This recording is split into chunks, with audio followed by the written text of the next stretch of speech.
Well, as a human being, your overall confidence is usually based on one thing. And as Mel Robbins rightly says, leave the relationship or you need to love yourself first. Many women think marriage is their whole life. One of the biggest reasons people lose confidence, like you're either born with it or you're not. But that's not how confidence actually works. When you don't stand up for yourself, your brain starts to believing you don't matter. This is especially important for women. Writing, painting, building, baking, anything that helps you express yourself. Hey, it's PJ and welcome to the Aspects of Life. Let me ask you a real quick question. When was the last time you truly felt confident? Like not the fake it till you make it kind of confidence and not the kind that we see on Instagram with a perfect caption. I'm talking about the real kind, where you walk into a room, speak your mind and feel calm in your own skin. No overthinking, no over-explaining, just being you. Remember that version of yourself? Hold on to that thought because today we are talking about something that rarely gets spoken about. So many of us still feel it deep down. I am not a confident person. All right,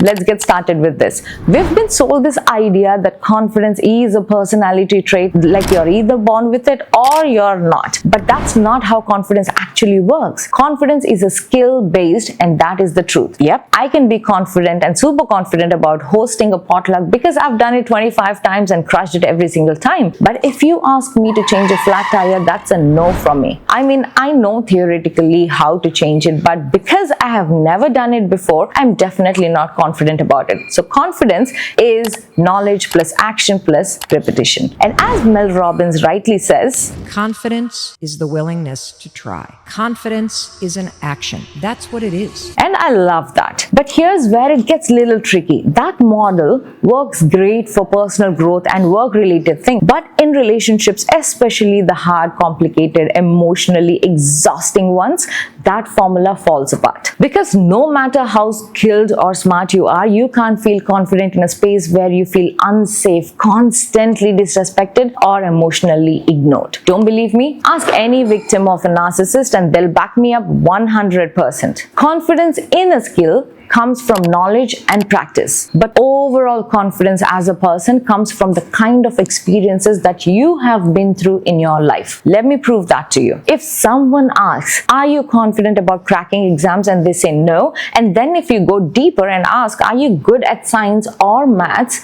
They might say, I am confident about science, but I am not confident about math. And the reason they aren't confident in maths could be because they've always struggled with it. Maybe they failed or scored low before. So when they think about whether they're confident in that particular subject, they are just looking back at how things have gone for them so far. And that past experience is what proves or shapes their confidence in that particular skill. Now coming back to overall confidence, a lot of people say that I am just not a confident person. Well, as a human being, your overall confidence is usually based on one thing: how your relationships are. Let me explain. If somebody had a good childhood, parents who were actively involved, no abuse, no toxicity, well, that doesn't mean that they didn't have any bad memories with their parents. But when the goodness outweighs the bad, that person usually grows up to be confident. But, and this is very important, I also have so many clients who tell me this: I used to be full of confidence, I used to be a happy person, but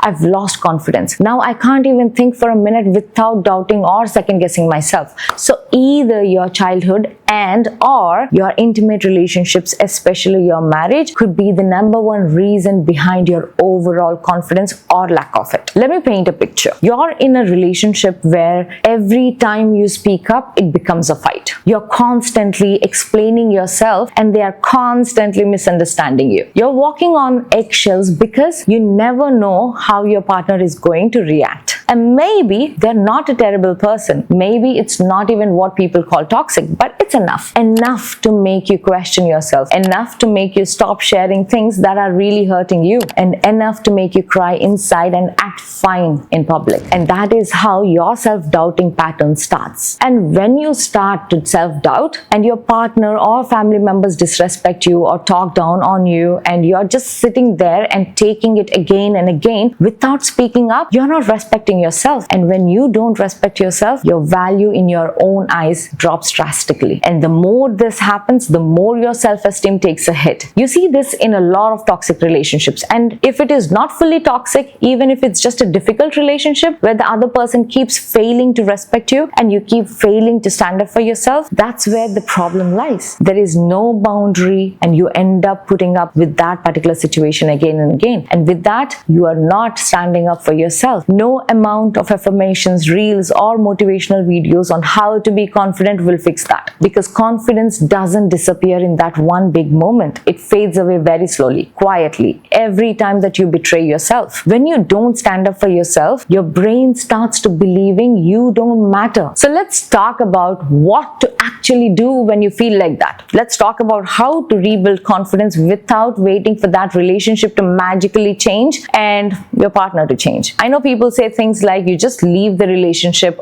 or you need to love yourself first. And while those might be valid in some cases, it's not always that simple. Because what if you're still in love with this person? And what if you're not ready to walk away or don't want to? What if you want to try but you've forgotten how? Here is what I want you to know. You can still rebuild yourself even in the middle of a difficult or even a toxic relationship. Even if he doesn't change and nothing else changes, you still can. Let's walk through 3 things that truly help. Step number 1, rebuild your self-respect first. This is a big one. Your confidence will not return if your self-respect is still broken. So how do we rebuild it? You start keeping promises to yourself. Not huge ones like I'll run a marathon today. Start with tiny ones. When you say I'll go for a walk at 7 a.m., you do that. When you say, I won't respond to disrespect today, you follow through it for real. That might sound small, but trust me, it's very powerful. Because every time you keep your word, your brain gets the message that, oh, I'm serious about showing up for myself. And that's how self-respect grows again, from action, not intention. And this increases your self-esteem and then your confidence. Step number 2, learn to compartmentalize. This is especially important for women. Many women think marriage is their whole life. So their happiness is based entirely on their husband. They don't compartmentalize. Let me explain what that means. When 2 people fight, the man picks up his bag, goes to the work, socializes, and gets his mind off things. He may be hurt, but he can say, this is work and I'm here at work, so let's get things done. By the time he comes back home, at least 50% of his sadness is gone. He comes back with a fresh mind, trying to be normal. But women, they don't compartmentalize the same way. They go to work, but they cannot focus. Even if they socialize, it's mostly with their work bestie about what happened. So they still stay in that emotional state the whole day. When they come back home, they want to talk about it and resolve it.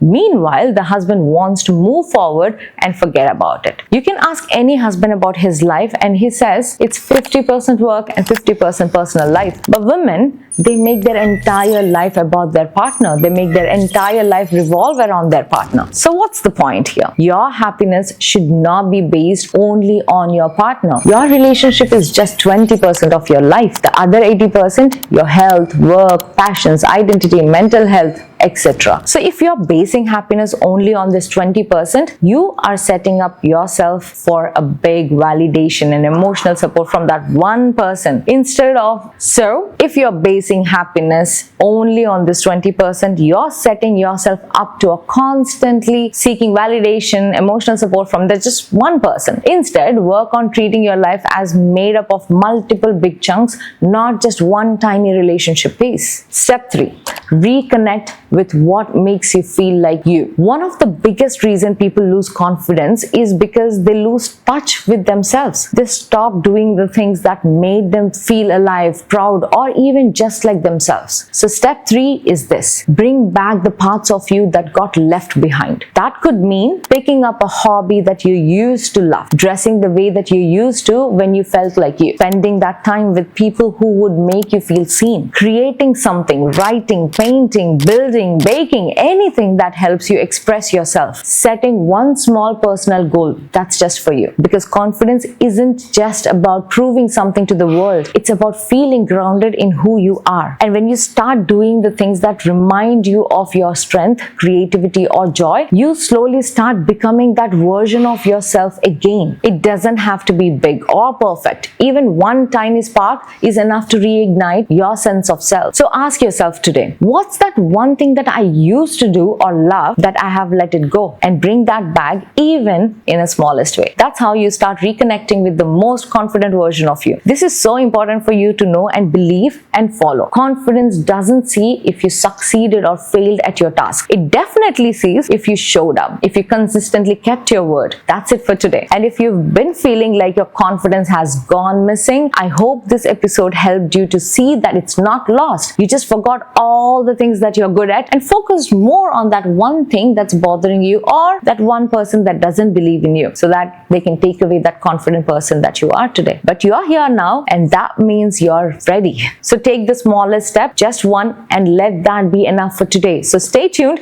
and don't forget to subscribe for more episodes that help you to take action in every single area of your life. Until next time, this is PJ, your go-to person to know how exactly you can take action in life. And remember, the first step is always the hardest, but it's the most important one. And if you want to go deeper into this work, into rebuilding your relationship with yourself while navigating the messiness of marriage, I would love to walk with you. Comment below and we'll get started. And as always, I'm rooting for you.